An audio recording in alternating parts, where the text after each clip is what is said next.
지난주부터 산상수훈에 관한 말씀을 나누고 있습니다. 지난 첫 시간 말씀 기억나십니까? 말씀의 제목이 뭐였습니까? 마음이 가난한 자는 복이 있나니 하나님의 나라가 그의 것이 될 것이다 라는 말씀을 가지고 나눴습니다. 하나님께서 우리에게 주시고자 하셨던 복은 육신의 복이 아닌 영적인 복, 하늘의 복이다라는 것으로 우리가 말씀을 나눴습니다. 다시 말해서 하나님 나라를 주시기를 원하시는 것이 바로 성경의 원리고 또 그것이 하나님의 뜻이라는 거죠. 그래서 여러분, 하나님의 나라라는 것은 공간적인 개념이나 물질적인 개념이 아니라 주권, 하나님께서 다스리시고 하나님께서 통치하시는 것이 바로 하나님의 나라다라고 성경은 얘기하고 있습니다. 하나님은 모든 나라, 모든 종족이 하나님의 통치를 받으시길 원하시는 거예요. 왜 그래요? 하나님께서 인간을 창조하셨기 때문에 그렇습니다. 하나님의 형상과 하나님의 모양대로 지음받은 존재이기 때문에 하나님은 모든 나라, 모든 종족이 하나님을 예배하고 하나님의 통치를 받기를 원하신다는 사실이죠. 하나님께서 인간을 만드신 목적이 바로 이 모든 나라, 모든 종족이 하나님을 예배하도록 만드셨다는 사실이에요.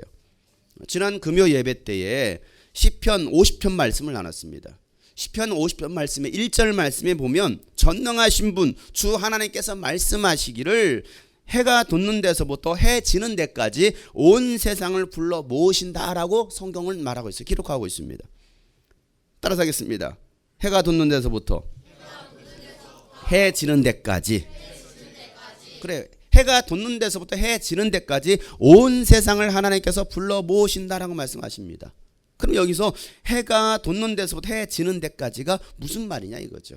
동에서부터 서, 해 뜨는 데서부터 해 지는 데까지. 이 말은 무슨 말이냐면 성경 원어를 봤을 때 온 세상 모든 민족에게라는 의미가 담겨져 있습니다. 그러니까 하나님께서는 어떤 특별한 유대 분파의 이스라엘 백성들만 불러 모으신 것이 아니라 그들만 구원하신 것이 아니라 해 돋는 데서부터 해 지는 데까지 모든 세상, 모든 종족, 모든 민족에게 예루살렘과 온 유대와 사마리아와 땅 끝까지에 있는 사람들을 불러 모으셔서 그들을 구원하시겠다라는 거예요. 이게 바로 하나님의 계획입니다. 하나님의 뜻입니다. 그래서 그들로 하여금 하나님을 찬양하게 하고 하나님을 예배하게 하시겠다는 것이 이게 바로 하나님의 목적이죠. 하나님의 계획이죠.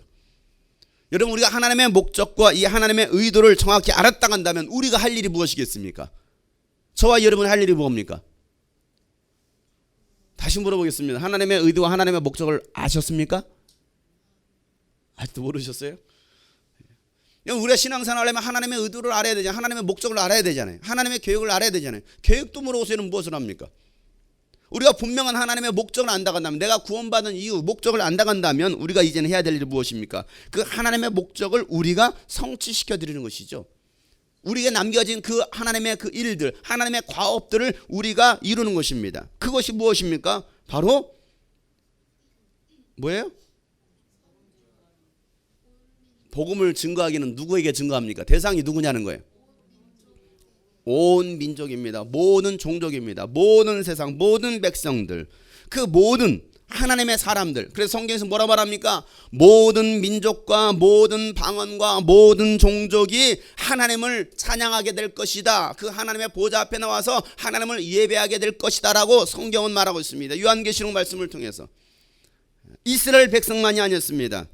모든 방언, 모든 나라, 모든 종족이 하나님을 알도록 하는 것이 바로 우리가 해야 될 일이라는 사실이에요. 그 일을 위해서 하나님은 우리를 부르셨습니다. 그 일을 위해서 주님이 꿈꾸신 교회를 세우셨다는 사실이에요. 여러분들 이곳에 불러주신 이유가 바로 그겁니다. 우리가 하루하루 직장생활하고 공부하고 돈 벌고 문화생활 즐기고 육신을 따라 살도록 우리를 부르신 것이 아니라는 사실이죠. 예수님의 죽으심과 부활하심이 단순히 우리 육체에 속한 것이라고 한다면, 우리 육체의 체험을 위해서라고 했다고 한다면 그 예수님의 죽음은요, 개죽음이죠. 굳이 그렇게 할 이유가 뭐가 있겠느냐는 거예요. 그게 예수님의 죽으심이 아닙니다. 만약에 그것이라고 한다면, 우리의 육신의 체험을 위해서 예수님 죽으시고 부활하셨다고 한다면 우리의 신앙생활도 헛것입니다. 그래서 바울은요, 고린도전서 15장에 이런 말을 합니다. 고린도전서 15장 19절 말씀, 우리 한번 다 같이 한번 읽겠습니다.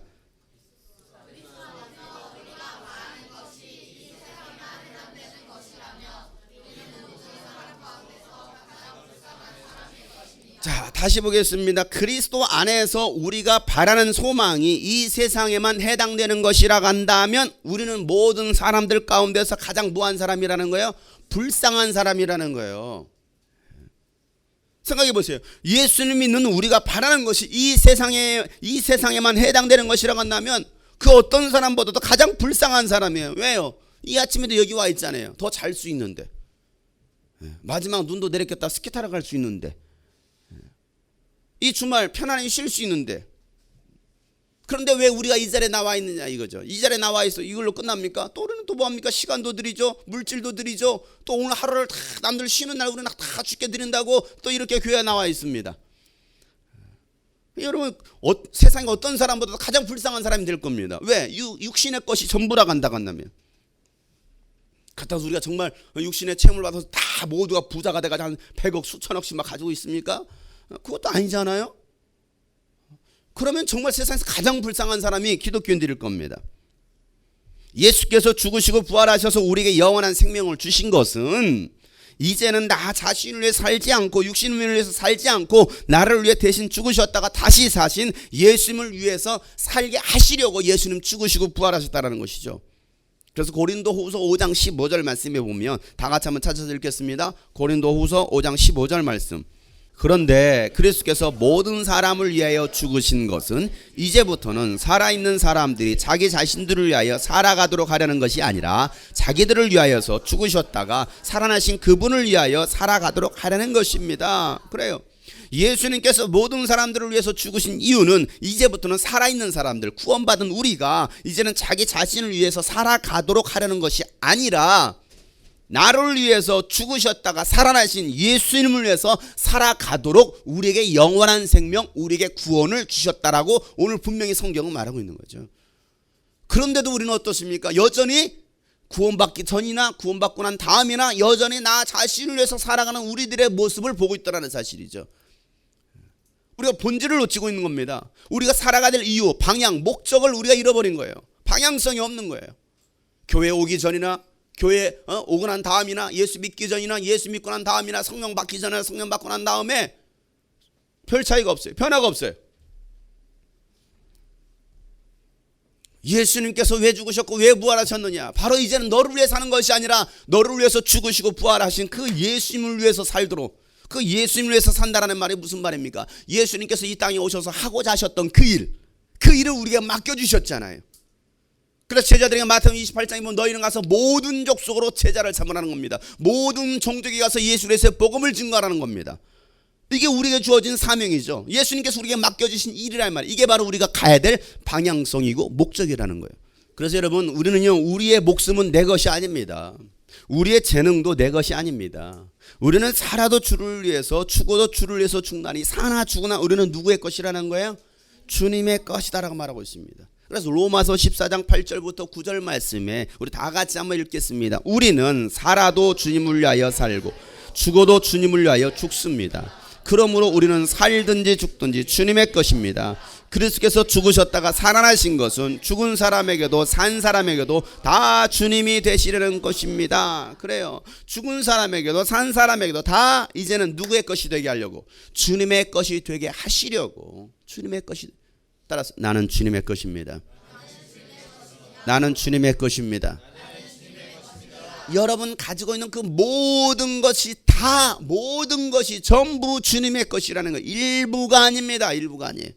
일부가. 모든 것이 주님의 것이라는 거예요. 우리가 주님 앞에 서는 날까지 할 일은 하나님의 목적대로 살아가는 것입니다. 모든 종족에게 복음이 들어가고 하나님을 예배하기까지 예수의 증인의 삶을 살아갈 때에 예수님이 이 땅에 다시 오시겠다라고 분명히 예수님께서 이 마태복음 24장 14절에 말씀하셨어요. 지난주에 이런 말씀들을 나눴습니다. 제가 지난주에 이런 말을 했습니다. 제가 가지고 있는 이 복음을 모든 종족에게 복음을 전하기 위해서 영혼을 바꾸는 5분이라는 그 영바오 영상을 한국어 버전뿐만 아니라 영어 버전과 일본어, 중국어 등 다국어로 번역해서 전 세계에 전하겠다라고 했어요. 기억나시죠?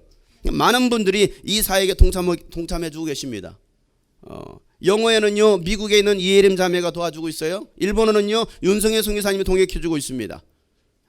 혹시 이 가운데 다른 또 다국어의 은사가 있으신 분들 언제든지 저에게 연락을 해주시면 함께 이 사역을 해가실 수 있습니다. 연락하실 번호는 바로 여기 나가죠. 자막 여기 나갑니다. 여기 나가고 있습니다. 여기로 연락해 주시면 되겠어요.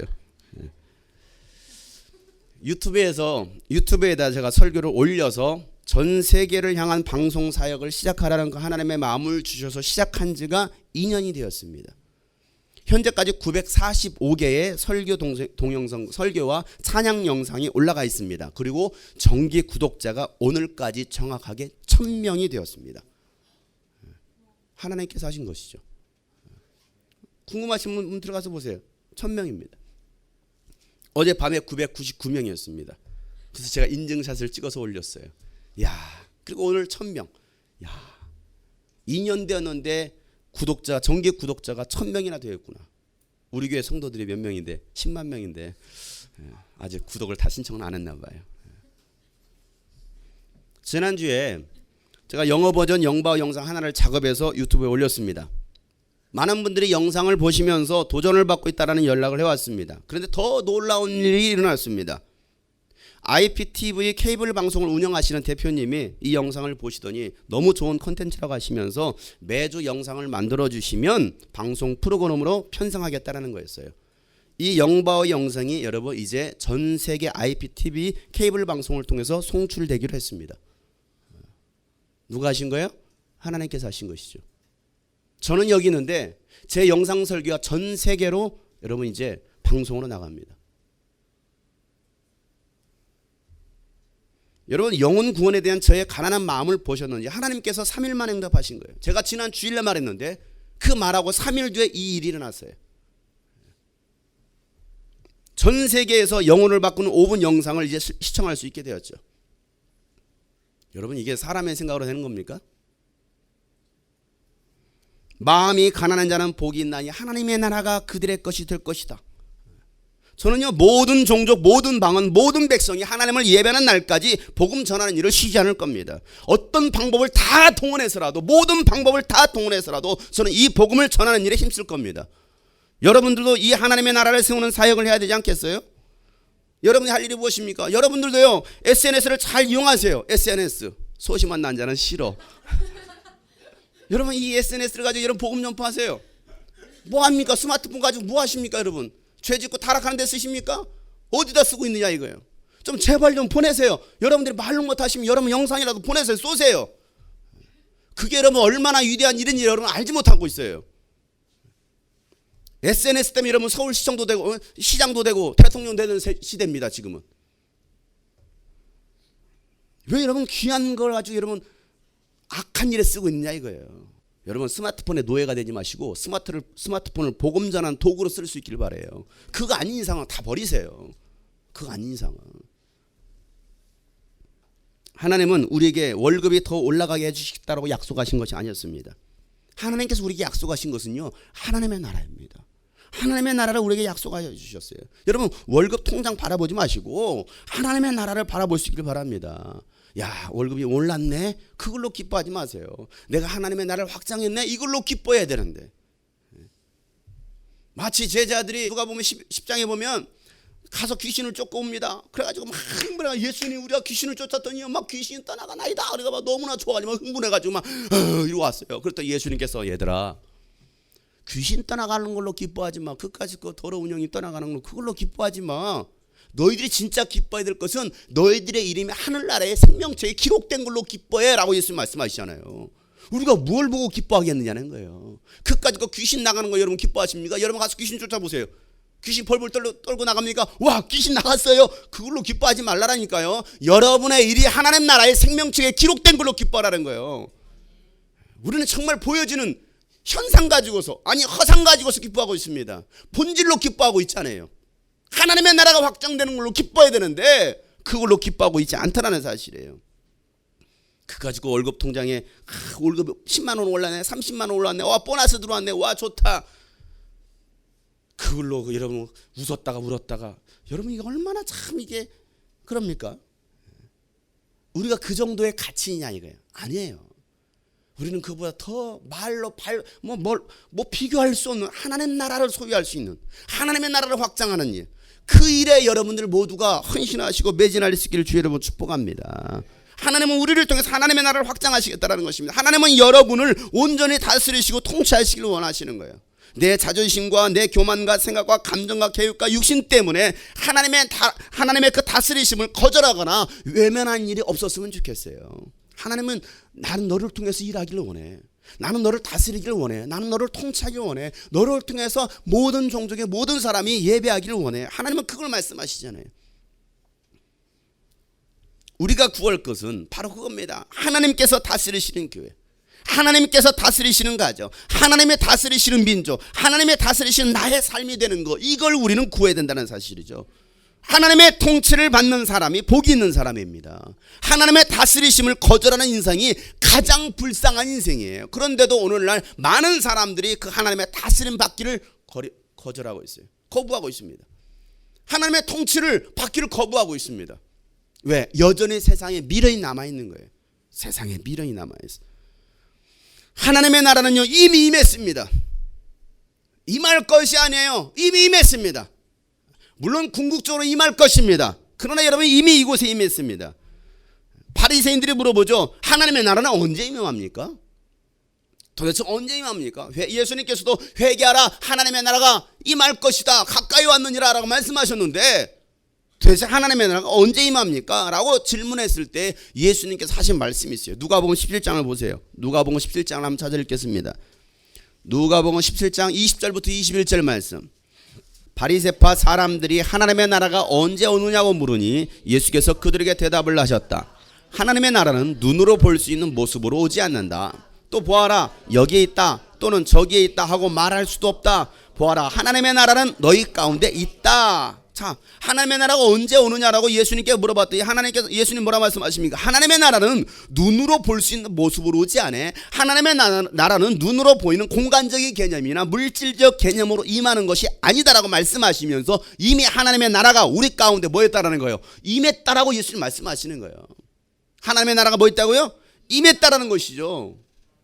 여러분 어떻게 하나님의 나라가 임했습니까? 임했다라고 말하면 어떻게 하나님의 나라가 임했습니까? 보여집니까? 보여지지 않았습니다. 눈으로 볼 수 있는 것이 아니었습니다. 손으로 만질 수 있는 것도 아니었습니다. 그런데도 예수님은 하나님의 나라가 이미 임했어라고 말씀하십니다. 어떻게 임했습니까? 성령으로 임했습니다. 마태복음 12장을 보세요. 마태복음 12장 28절 말씀. 하나님의 나라가 임한 사건을 예수님께서 이렇게 말씀하십니다. 마태복음 12장 28절 말씀 다 같이 읽겠습니다. 그러나 내가 하나님의 영을 힘입어서 귀신을 쫓아내는 것이면 하나님의 나라는 너희에게 왔다. 자, 뭐라고 말하고 있습니까? 하나님의 성령을 힘입어서 무엇을 쫓아내면? 귀신을 쫓아내는 것이면 이미 하나님의 나라가 우리 가운데 뭐 했다? 임했다라는 거예요. 임했다.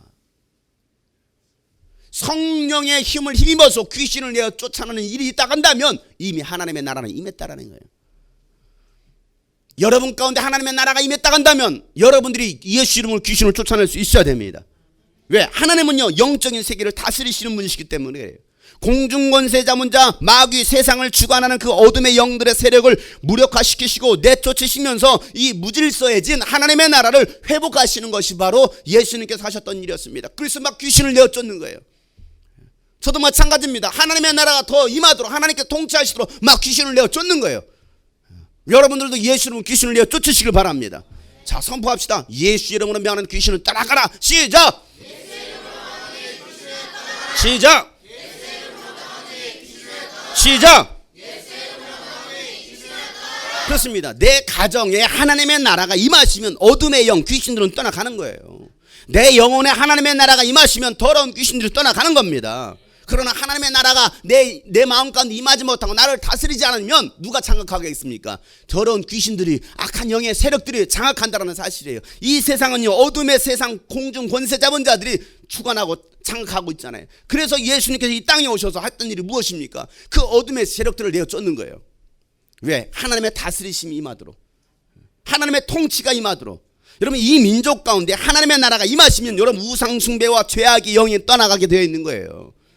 그래서 우리는 하나님의 나라가 임하도록 기도해야 되는 것이죠. 그래서 마태복음 예수님께서 6장에 보면 뭐라고 말하는지, 너 이렇게 기도하라. 뭐가 임하도록? 하늘에 계신, 시작.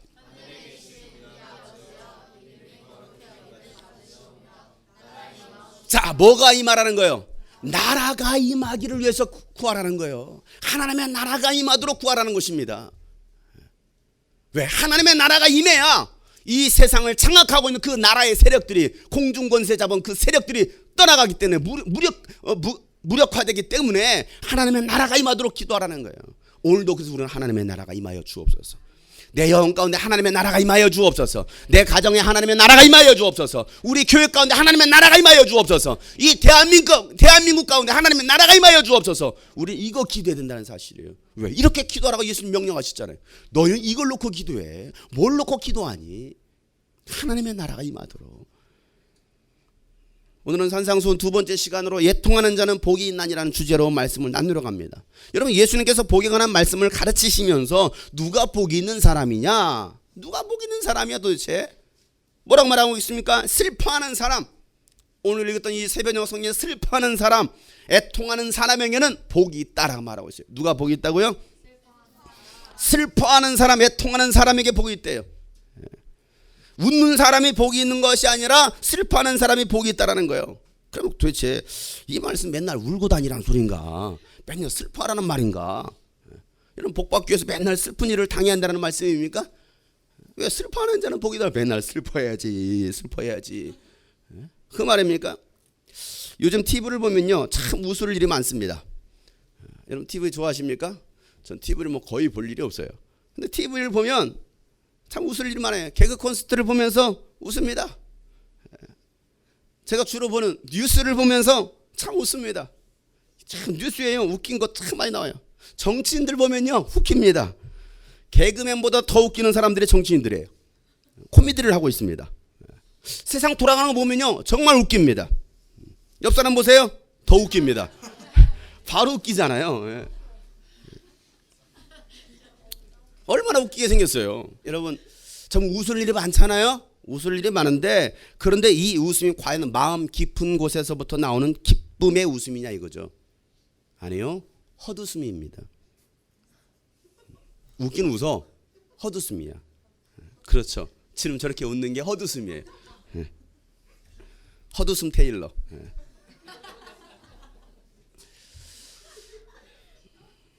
여러분, 헛웃음이 왜 나옵니까? 왜 나올까요? 언제 헛웃음이 나옵니까? 정말 어이없을 때, 기가 찰 때. 여러분, 헛웃음이 나올 때는요, 마음이 공허하면요, 헛웃음이 나옵니다. 굉장히 공허하고 있어요. 마음이 비어 있으면요, 마음이 비어 있으면 헛웃음이 나와요. 그러니까 여러분, 마음 비어 있어, 너무나 공허해요. 그러니까 뭐라도 개콘이라도 봐서 뭐 합니까? 억지로 웃어보려고 하는 거예요. 개그맨들 나와서 뭐 합니까? 억지로 웃기는 거야. 그잖아요. 앙대요. 억지로 웃기는 거야. 그걸 보고 좋다고 막 엄마 그런 거에 다 웃고 있어요.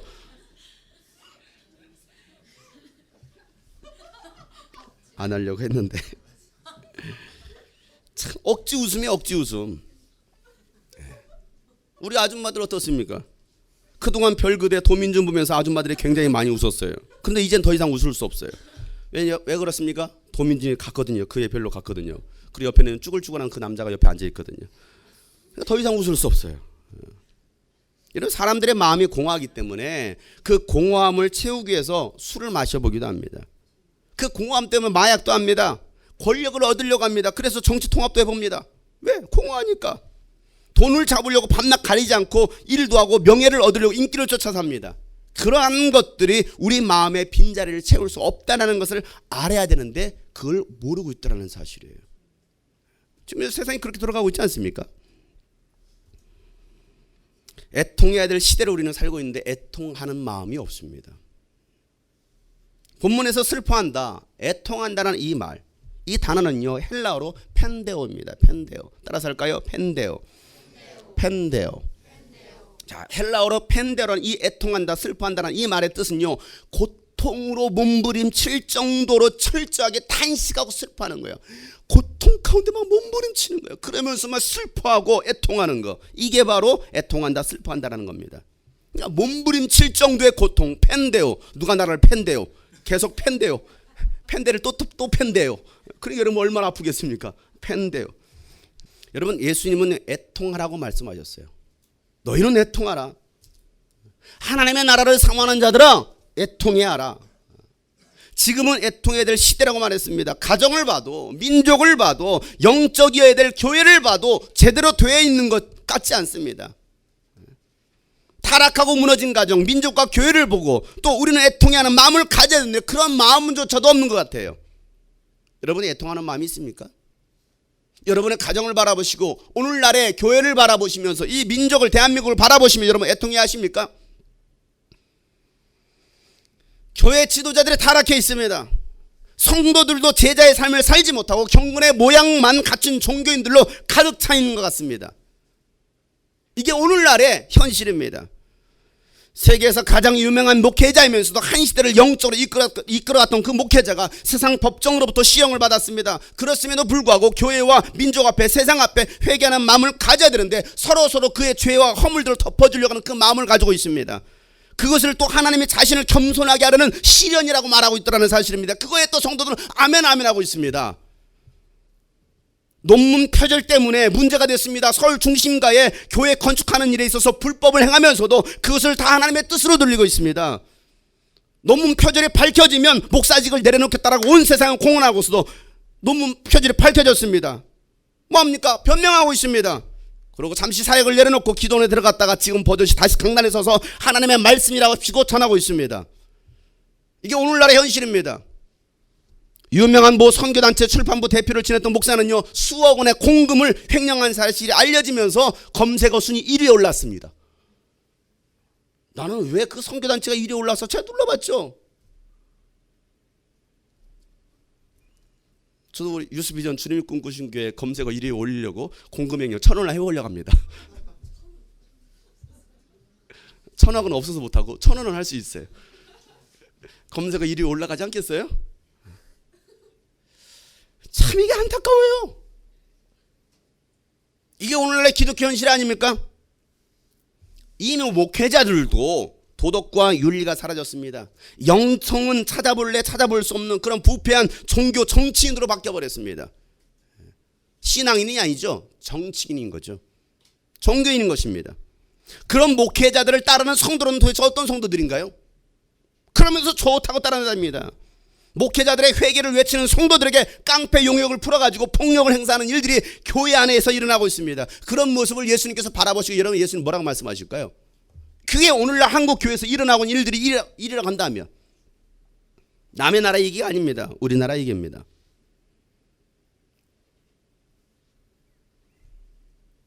또 큰 교회 깠다고 또 제가 또 혼날려나요?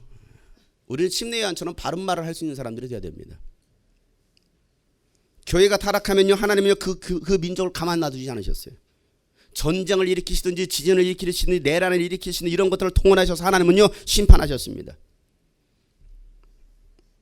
재밌는 얘기 또 하나 해드릴까요? 지난 6일에는요 서울 코엑스에서 국내외 정치인들과 교계 지도자들이라고 하는 사람들 3천여 명이 모여서 제46회 국가조찬 기도회가 역대 최대 규모로 아주 성대하게 열렸습니다. 엄청난 파티였습니다. 나라를 위해서 정치, 종교계 지도자들이 모여서 기도한다는 것은 너무나 귀한 일 아니겠습니까? 1966년 이후로 지금까지 빠지지 않고 제46회가 되도록 지금까지 모여서 기도하고 있습니다. 무엇을 위해서요? 국가를 위해서, 나라를 위해서. 그곳에는요 대통령도 참석을 했습니다. 그런데 제가 이 조찬 기도회가 진행되는 그 모든 내용을 보면서 분노와 수치를 느끼지 않을 수 없었어요. 왜 국가 조찬 기도를 보면서 제가 왜 분노를 느꼈어야 될까요? 그러면서 왜 수치를 느꼈어야 될까요? 교회의 타락과 민족의 고통을 보면서 함께 회개하면서 애통하는 마음으로 가슴을 찢는 기도회가 진행되었어야 했는데 그곳에 모인 사람들은요 하나같이 사람을 찬양하고 있었습니다. 믿음 없음을 회개하라고 외쳤어야 되는데 하나같이 사람을 찬양하고 있었어요. 설교를 맡았던 교계 유명한 목사 입에서는요 기독교를 말하면서 기독교가 들어가면 복을 받는다는 말에 설교의 90%를 차지했습니다. 뭐 설교 원고 전문이 여러분 인터넷에 올라가 있습니다. 뭐 제가 굳이 이름을 거론하지 않아도 다 나오니까 굳이 제가 이름까지 거론할 필요는 없을 것 같고, 물론 이러면 기독교가 들어가면요 죽은 가정도 살아납니다. 경제도 살아납니다. 그런데 그것이 본질은 아니다라는 거예요. 본질은 아닌데 마치 그게 본질인 것처럼, 기독교의 본질인 것처럼 설교를 하고 있습니다. 설교의 내용은 이렇습니다. 전 세계에서 이토록 훌륭한 여성 대통령이 나온 것은 100% 기독교의 영향이라고 할 수 있습니다. 미국도 중국도 여성 대통령을 만들어내지 못했는데 우리나라가 더 잘하고 있는 것입니다. 거기는 후진 국가입니다. 오늘의 대한민국을 허락하신 하나님께 감사드리며 믿음의 천조들의 감사를 드립니다. 특별히 이승만 대통령을 세우셔서 민주주의의 기초를 놓아주셨고, 박정희 대통령을 세우셔서 우리나라를 오늘의 위대한 국가로 발전하게 해주셨습니다. 그는 짧은 기간에 다른 나라가 300년 동안 이룬 일을 해냈습니다. 누구도 볼 수 없었던 먼 미래를 내다보고 수천 년 동안 자자손손 잘 살 수 있는 길을 열어주셨습니다. 박정희 대통령은 새마을 운동으로 희망과 용기를 주었습니다. 할 수 있다, 일어나자, 앞으로 나가자 하면 된 자. 그는 메꿔 모자를 쓰고서 농부들과 함께 모를 심고 같이 식사하는 우리 옆에 지도자였습니다. 우리는 다시 한번 박근혜 대통령님을 통하여 그런 시대가 오리라고 믿습니다. 박 대통령은 가정이 없습니다. 오직 대한민국의 가정입니다. 대한민국의 발전과 번영, 통일을 위해 세워주신 하나님의 일꾼 고레스와 같은 지도자가 될 줄을 믿습니다. 대통령은 이제 박정희 전 대통령과 같이 정신, 경제, 미래, 과학의 3요소를 잘 안배하시리라 믿습니다. 이게 설교였습니다. 일부입니다. 이게 전부가 아니고 일부예요. 하나님께서 이 나라를 이렇게 세워주신 것이 아니라 박정희 대통령이 세워주셨고, 수천 년 동안 자자손손 잘 살 수 있는 길을 박정희 대통령이 열어주었다라고 목사의 입에서 하고 있습니다. 누구 들으라고 하고 있는 설교입니까? 누구를 위한 설교입니까? 그러면 그 목회자는 무식한 목회자입니까?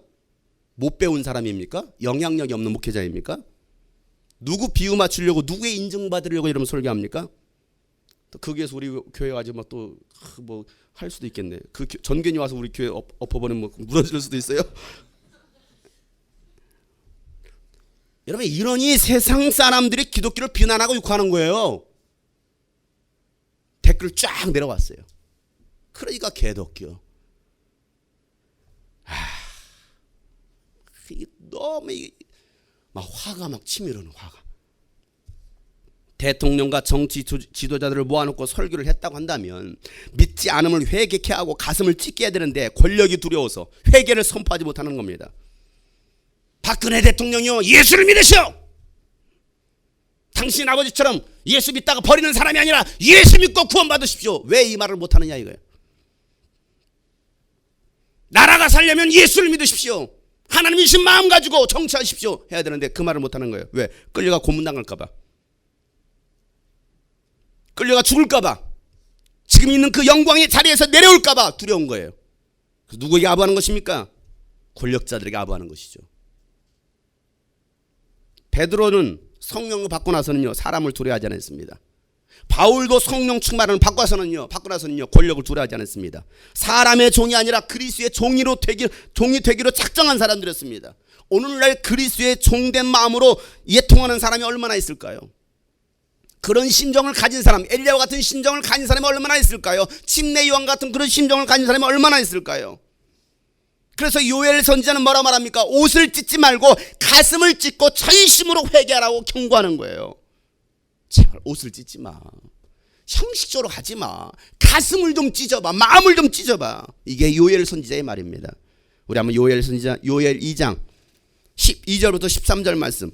지금이라도 너희는 전심으로 회개하여라. 나 주가 말한다. 금식하고 통곡하고 슬퍼하면서 나에게로 돌아오너라. 옷을 찢지 말고 마음을 찢어라. 주 너희 하나님께로 돌아오너라. 주님께서는 은혜롭고 자비로우시며 오래 참으시며 한결같은 사랑을 늘 베푸시고 불쌍히 여기는 마음이 많으셔서 뜻을 돌이켜 재앙을 두리키.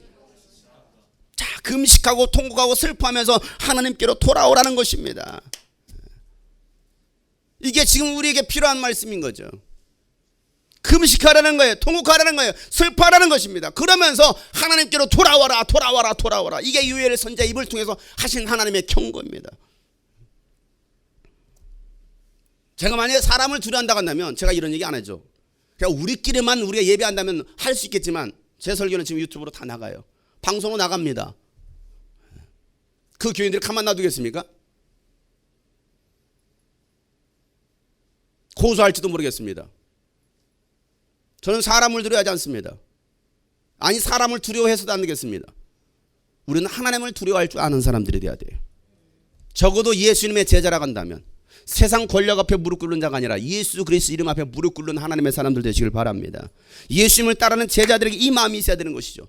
누가복음 19장 41절 말씀에 보면 예수님께서 영적으로 타락한 그 예루살렘 성을 바라보시면서 눈물을 흘리십니다. 그 마음이 우리에게 있어야 돼요. 예수님께서 그 타락한 종교적으로 무너져버린, 아니 종교성만 갖춘 그 예루살렘 성을 바라보시면 눈물을 흘리시는 거예요. 오늘날 예수님께서 이 대한민국 교회를 바라보면서 십자가를 바라보면서 눈물을 흘리실지도 모르겠습니다. 아니, 오늘 예수님께서 오늘도 예배드리고 있는 그 많은 교회를 찾아가셔서 눈물을 흘리실지 모르겠습니다. 우리를 바라보시면서 눈물을 흘리실지도 모르겠어요. 왜? 이 마음이 없어서 말이에요. 그 주님의 마음이 없어서. 바울도 그리스도의 십자가의 원수로 살아가는 사람들을 보면서 눈물을 흘립니다. 왜 너희들은 그렇게 살아? 너희들은 왜 이 땅의 것만 생각하며 살아가? 그러면서 바울은 눈물을 흘리는 거예요. 빌립보서 3장 18절부터 20절 말씀에 보면 내가 여러분에게 여러 번 말하고 지금도 눈물을 흘리면서 말하지만, 바울이 얼마나 눈물이 많았는지 그 성도들을 바라며 눈물을 흘리는 거예요. 그리스도의 십자가의 원수로 살아간 사람이 많이 있구나. 그들의 마지막은 멸망이야. 그들의 배를 자기네 하나님으로 삼고 자기네 수치를 영광으로 삼고 땅의 것만을 생각합니다. 그러나 우리의 시민권은 하늘에 있습니다. 그곳에서부터 우리는 구주로 오실 주 예수 그리스도를 기다리고 있습니다. 이게 바울의 눈물의 호소입니다. 눈물의 고백입니다. 십자가의 원수로 살아가는 사람들의 마지막은 멸망이라는 것이죠. 육신의 배만 채우려고 살아가고 있습니다. 그러나 그리스도의 제자들은 이 땅에 소망을 품고 사는 사람들이 아니잖아요. 우리의 시민권이 어디 있습니까? 하늘에 있잖아요. 하늘에 속한 거 아닙니까? 이 땅에 속한 건 아니잖아요. 이 땅의 것만 구하고 애통하며 산다면 다시 십자가의 원수로 살아가는 사람이 될 것이다라고 말하고 있어요. 근데 우리가 그 예수 그리스도의 은혜를 알면서도 여전히 또 이 땅의 것을 추구하면서 그 땅에 매여서 살아가고 있는 인생들, 왜 십자가의 원수로 살아가려고 하느냐? 예수는 그걸 주시려고 오신 것이 아닌데, 나는 하늘의 것이야, 나는 하늘의 소망을 품고 살아. 바로 나의 시민권은 하늘나라에 있어. 대한민국 시민권도 아니고 미국 시민권도 아니고 나는 하늘의 시민권을 소유한 사람이야. 그럼 내가 그 신분에 걸맞는 삶을 살아야 되는 거 아니냐? 예수님께서 십자가 지시고 가시다가 쓰러졌을 때 로마 군사는요, 지나가는 그 구레네 사람 시몬에게 십자가를 대신 지어서 걷게 합니다. 그리고 예수님은 그 십자가 뒤를 따라가는 걸어가고 있습니다. 예수님께서 매 맞으시고 피 흘리시면서 걸어가시는 그 모습을 지켜봤던 예수님을 사랑했던 그 여인들, 예수님을 생각하면서 가슴을 치며 통곡을 합니다. 예수님 왜 저 십자가의 고통을 당하셔야 되지? 예수님 왜 저렇게 피 흘리셔야 되지? 예수님 왜 저렇게 죽으셔야 되지? 고통하면서 막 가슴을 치면서 통곡합니다. 잘한 거 아닌가요?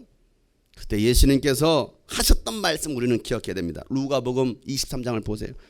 누가복음 23장, 예수님께서 그 여인들에게 뭐라고 말씀하시는지. 오늘 우리 주님께서 우리들에게 이 말씀을 하실지도 모르겠습니다. 누가복음 23장 27절부터 29절 말씀 다 같이 한 목소리 읽겠습니다. 백성들과 여자들이 큰 무리를 이루어서 예수를 따라가고 있었는데 여자들은 예수를 생각하여 가슴을 치며 통곡하였다. 예수께서 여자들을 돌아보시고 말씀하셨다. 예루살렘의 딸들아, 나를 두고 울지 말고 너희와 너희 자녀를 두고 울어라. 보아라, 아이를 베지 못한 여자와 아이를 낳아보지 못한 태와 젖을 먹여보지 못한 가슴이 복되다 하고 사람들이 말할 날이 올 것이다. 여러분, 예수님은요, 여인들에게 그 보이는 현상을 보고 울지 말라라는 거예요. 나 보고 울지 좀 마. 나 보고 울지 말고 너희와 너희 자녀들을 위해서 울라라고 예수님 말씀하시는 거예요.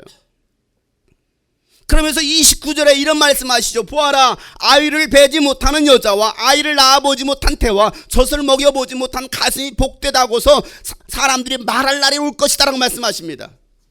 왜 갑자기 예수님께서 이 말씀을 하십니까? 그리고 이 말씀의 의미가 무엇입니까? 여러분, 이 날이 무슨 날인가요? 아이를 베지 못한 여자와 아이를 낳지 못한 태와 젖을 먹여보지 못한 가슴이 복되다고 사람들이 말할 날이 올 것이다. 여러분, 이 날이 무슨 날이에요? 예수님의 재림이에요. 마태복음 24장 19절 말씀에 보면 예수님 이런 말씀하시죠. 그날에는 아이를 뵌 여자들과 젖먹이를 가진 여자들은 불행하다. 이 말을 바꿔서 말한 거예요. 아이를 배지 못한 여자와 젖을 먹여보지 않은 여자가 뭐하도다? 복되도다. 그 말씀을 다시 하시는 것입니다. 근데 이 말씀을 하시면서 마지막 때 하나님의 나라를 소망하며 살아가야 될 때에 육신의 일에 매여서 영적인 일을 하지 못하는 사람들에게는 불행한 날이 될 것이라고 말씀하시는 거예요. 애 낳지 말라는 소린가요? 애 키우지 말라는 소린가요? 아니에요. 그런데 그날에는 마지막 때는 주님 오시는 그날에는 그들에게는 더 불행한 날이 될지도 모른다라고 말씀하십니다. 왜요? 그거에 매여 있기 때문에. 애기 엄마들의 고민은 뭡니까? 예배 좀 마음껏 드리고 싶은데, 마음껏 기도하고 싶은데, 이게 딸려 있어서 뭘 할 수가 있나? 나도 마음껏 기도하고 싶고 새벽 기도하고 싶고 나도 기도하고 싶은데 이 애기가 있으니 뭘 할 수가 있나? 그러면서 뭐합니까? 마음이 점점 공허해지죠. 공고해져요. 그러면서 영적으로 무기력해집니다. 그러다 자칫 잘못하면 그 은혜를 잊어버린다 이거예요. 그런데 그날이 예수님 재림하는 날이 그때가 되지 않았으면 좋겠다라고 예수님 말씀하시는 거죠. 애 키우는 사람 뿐입니까? 다른 사람도 이 말씀에 해당되지 않습니까? 여러분, 애 낳고 키우는 거 당연한 일입니다. 직장 생활하고 학교 다니는 것도 당연히 해야 될 일입니다. 그런데 그 일로 인해서 영적인 것을 준비하지 못하면 그 사람에게는 불행한 날이 될 것이라고 예수님께서 말씀하시는 거예요. 그러니 너희들은 애통하라는 것이죠. 이 학교 개학했어요. 공부한답시고 안 나와 또 학생들. 학생들이 왜 금요일날 기도하러 안 나와? 학원 간다고, 과외한다고, 직장생활 한다고 또 멀어져. 이게 여러분 이건 애 낳고 안 낳고만의 문제가 아닙니다. 그 날이 되면 그들에게는 불행한 날이 될 것이다. 그럴 때일수록 너 자신과 너의 자녀들을 위해서 애통하라 주님 말씀하시는 거죠. 예수님께서 말씀하시는 슬퍼하는 자, 애통하는 자는 복이 있다라는 말이, 여러분 이 말씀을 오해하지 마세요. 우울에 쩔어 살라라는 말이 아니에요. 슬퍼하라, 애통해라, 그냥 우울에 쩔어 살아라. 어떤 사람들을 보면요 정말 삶이 우울합니다. 표정을 봐도 우울해요. 뒷모습은 더 우울합니다. 걸음걸이까지도 우울에 쩔어 있는 사람이 있습니다. 나 우울하니까 나 좀 봐주세요 하고 다니는 사람들이 있습니다. 그런 사람들은요 다른 사람들까지도 우울하게 만들어버리는 초자연적인 능력이 있습니다. 초특급 슬럼프 파워 우울리즘, 거기에 걸린 사람들이 있어요. 그런 사람들에게 복이 있다고 말씀하신 것이 아닙니다. 그것은 주님이 주시는 마음이 아니에요. 귀신이 주는 마음입니다. 그런 우울감은요 예수 이름으로 쫓아버려야 됩니다. 다른 사람까지 우울하게 하는 표정과 행동은요 예수 이름으로 쫓아버려야 돼요. 그런 사람들 주변은요 사람도 없습니다. 다 떠납니다. 누가 좋아합니까? 같이 있으면 같이 우울해지는데. 여러분 우울한 사람끼리 모여보세요. 돌아버립니다. 그럴 수밖에 없어요. 예수님께서 그렇게 말씀하신 거 아니에요. 예수님이 애통하라고 하셨다고 맨날 울고 다니는 사람들, 죽는 소리하고 눈빛만 봐도 슬픔에 젖어 있는 사람들, 사는 게 기쁨이 없고 행복도 없고 소망도 없는 사람들처럼 살아가란 말이 아니에요. 이런 사람은 애통하는 사람이 아니라 애통 터지게 하는 사람입니다. 애통만 터집니까? 분통도 터지고 머리통도 터집니다. 예수님께서 말씀하신 것을 여러분 잘 알아야 됩니다. 지금 당장 보이는 문제 가지고 슬퍼하지 말고 울지 말고 다가올 하나님의 나라를 위해서 울라라고 말씀하시는 거예요. 그런 자들을 하나님께서 위로해 주신다라는 것이 오늘 말씀의 핵심이자 결론인 거예요. 자, 오늘 마태복음 5장 4절 말씀 다시 한번 읽겠습니다. 시작. 슬퍼하는 사람은 복이 있다. 하나님이 그들을 위로하실 것이다. 다시 읽어보세요. 슬퍼하는 사람은 복이 있다. 하나님이 그들을 위로하실 것이다.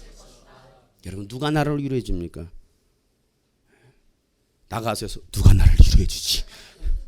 누가 위로해 줘요? 누가 나를 위로해 주지? 누가 나를 위로해 줍니까 여러분? 어디에서 위로를 받습니까? 하나님께서 위로해 주십니다. 하늘로부터 하나님께로부터 위로받습니다. 여러분 위로는 어디에서 옵니까? 위로는 아래에서 오는 것이 아니라 위로 오는 거예요. 이게 위로예요. 위로는 누구로부터 받아야 돼요? 그래요. 위로. 어디서부터 온다고요? 위로부터 와요. 위로. 그게 위로예요. 왜 웃습니까? 저 국어 국문학 전공했습니다. 여러분 이 땅에서 위로를 받으려고 하니까 위로가 안 되는 거예요. 남편한테 위로를 받습니까? 자녀들한테 위로를 받습니까? 형제들부터 위로를 받습니까? 뭐 부모로부터 위로를 받습니까? 돈이 위로해 줍니까? 술이 위로해 줍니까? 맛있는 음식을 먹으면 여러분 그 맛있는 음식이 여러분 위로해 줍니까? 똥밖에 안 나옵니다. 위로 들어가서 똥 나와요. 여러분 아픈 내 마음을 위로해 주시고 치유해 주시면 오직 하나님 한 분밖에 없습니다. 여러분 믿음의 가족들이 있습니다. 믿음의 가족들이 하나님의 사랑으로 위로도 해주고 격려도 해줄 수 있습니다. 그러나 그 위로는요 완전한 위로는 되지 못해요. 우리는 하나님이 아니거든요. 우리도 완전한 사람들이 아니기 때문에 그래도 우리가 할 일은 뭐 하는 겁니까? 위로하는 거예요. 하나님께서 힘주시도록 격려하는 거죠. 사랑하는 성도 여러분, 여러분의 아픔과 상처를 감추기 위해서 여러분 헛웃음 짓지 마세요. 교회에서 막 아주 너무 과격하게 웃으시는 분들 와! 왜요? 내 아픔과 상처를 감추고 싶은 거예요. 그러니까 막 일부러도 와!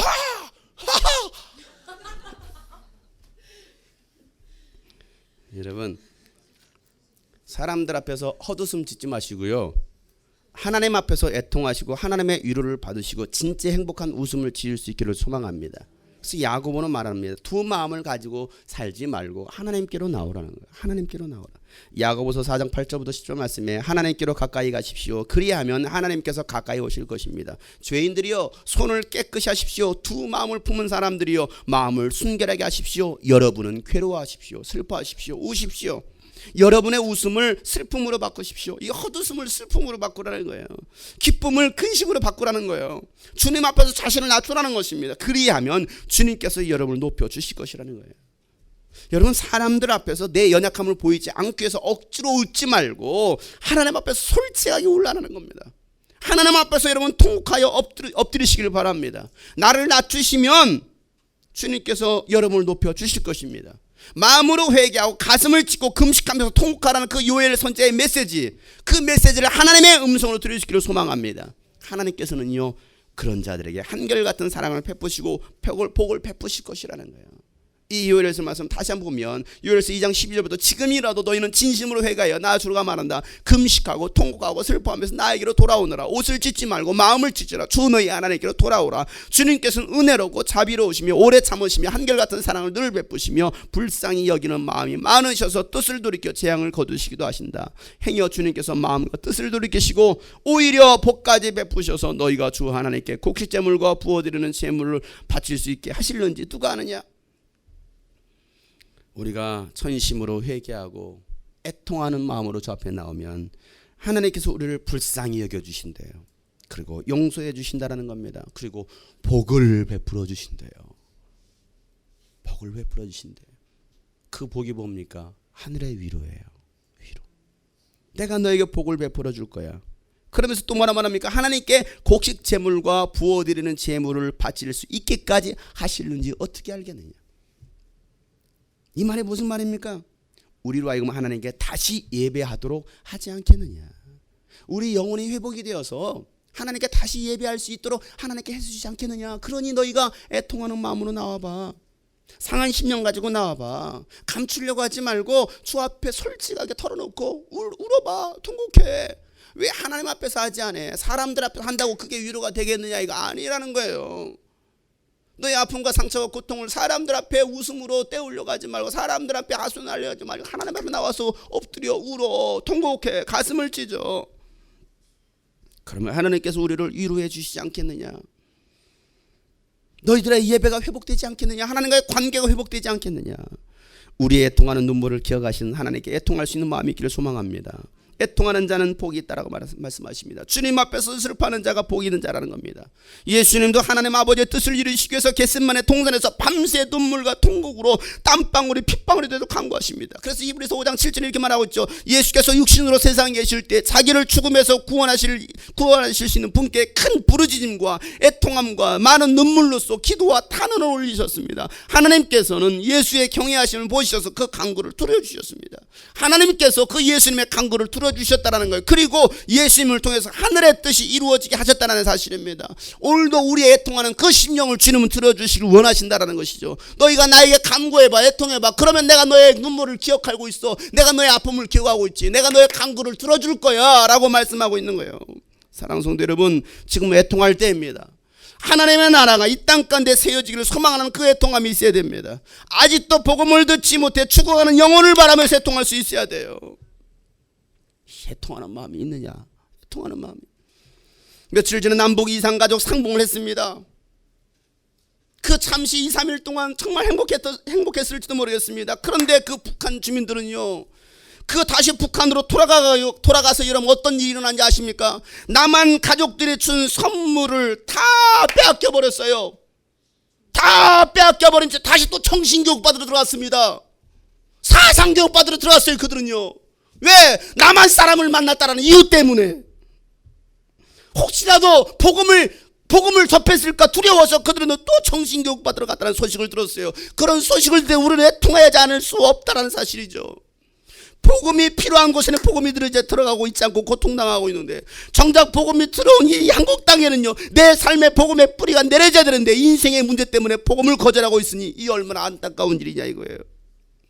예수님은 그 북한 땅을 바라보시면서 우시고, 또 예수님 우리를 바라보시면서 우시고 계시는 거예요. 근데 그 우시는 의미가 달라요.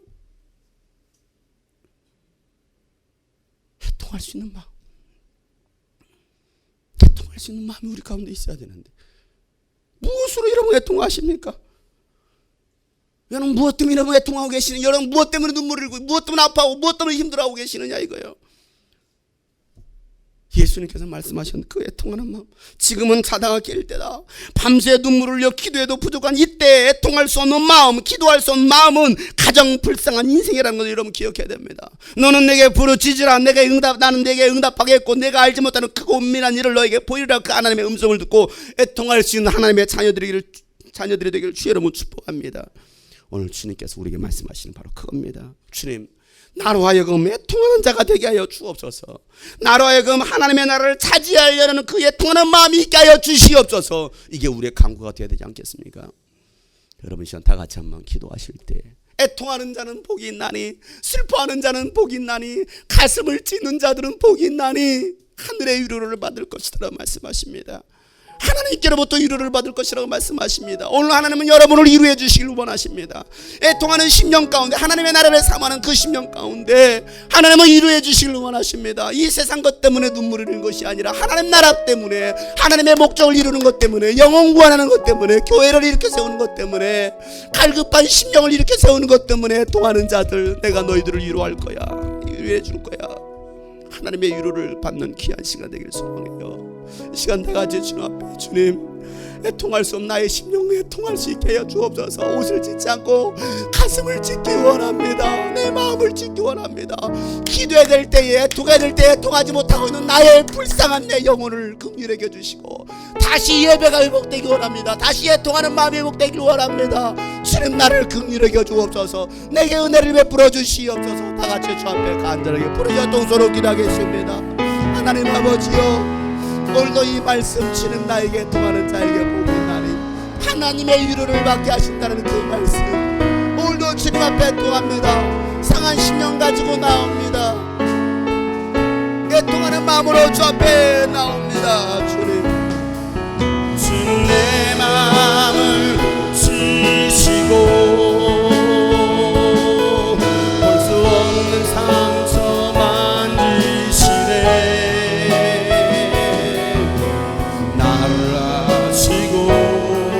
나를 이해하시네. 내 영혼 새롭게 세우시네. 주는 내 마음을 고치시고, 주는 내 마음을 고치시고, 볼 수 없는 상처 만지시네. 나를 하시고 나를 이해하시네. 내 영혼 새롭게 주는 내 마음을 고치시고, 주는 내 마음을 지시고, 볼 수 없는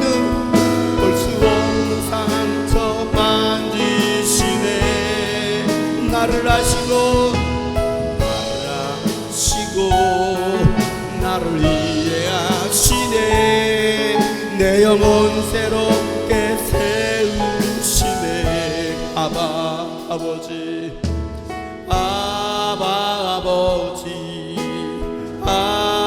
아버지 나를 안으시고 바라보시는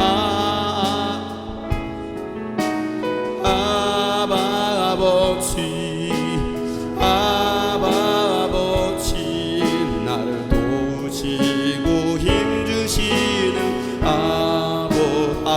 아버지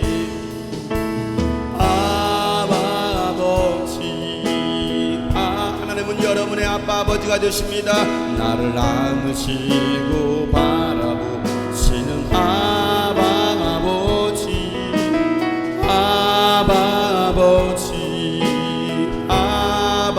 나를 도우시고 힘주시는 주는 내 마음을 고치시고 주는 내 마음을 고치시고 볼 수 없는 상처 만지시네. 나를 아시고 나를 이해하시네. 내 영혼 새롭게 다시 한번 그 하나님을 아버지를 생각하면서 아버지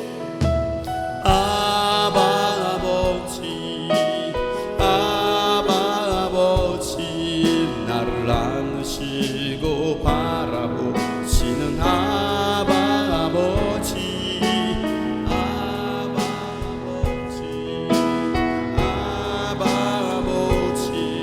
나를 도우시고 힘주시. 다시 한번 그 하나님 아버지를 생각하면서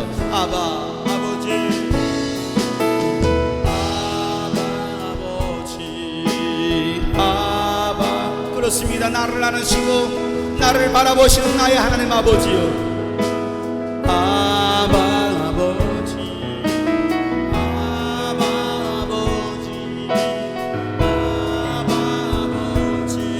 나를 도우시고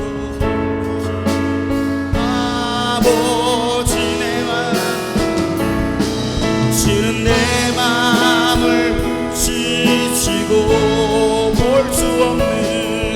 볼 수 없는 상처 만지시네. 나를 아시고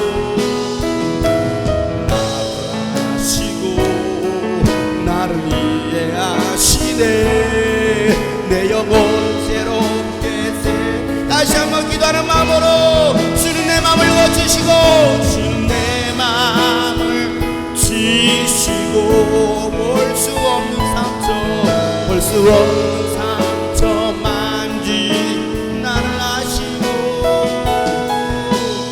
나를 아시고 나를 이해하시네.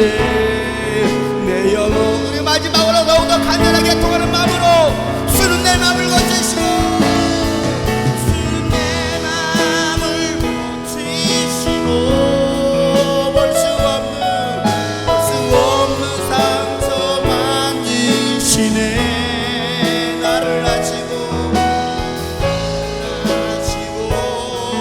나를 이해하시네.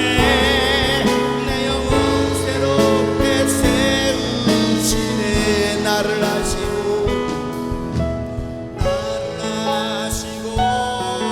나를 이해하시네. 내 영혼 새롭게 우리 옆에서 한 손을 잡읍시다. 너를 아시고 너를 이해하시네. 너를 이해하시네. 내 영혼 새롭게 세우시네. 내 영혼 새롭게 그렇습니다. 우리의 영혼을 새롭게 하시는 하나님. 내 영혼 새롭게 세우시네. 나를 아시는 하나님, 나를 이해하시는 하나님, 내 마음을 고쳐주시는 하나님, 우리의 볼 수 없는 그 모든 아픔과 상처까지도 다 아시고 치유해 주시길 원하시는 하나님, 그 하나님께 애통하는 마음으로 나아가게 하여 주옵소서. 진실하고 간절한 마음으로 나아가게 하여 주옵소서. 슬퍼함으로 고통 가운데 나아가게 하여 주옵소서. 하나님, 이제는 감추는 것이 아니라 하나님 앞에 나라를 위로해 주시는 분은 오직 하나님 한 분밖에 없음을 우리가 알고, 그 하나님 앞에 나오는 귀한 복된 자녀들, 하늘에 위로받는 자녀들 되게 하여 주시옵소서. 이제는 우리 구주 예수 그리스도의 은혜와 하나님 아버지 놀랍고도 지극하신 사랑과 성령님의 감화 감동 교통 충만하심이 애통하여 하나님의 위로를 받기로 사모하는 모든 심령들 머리 위에 이제로부터 영원토록 함께 하시기를 간절히 축복하며 기도하옵나이다. 아멘.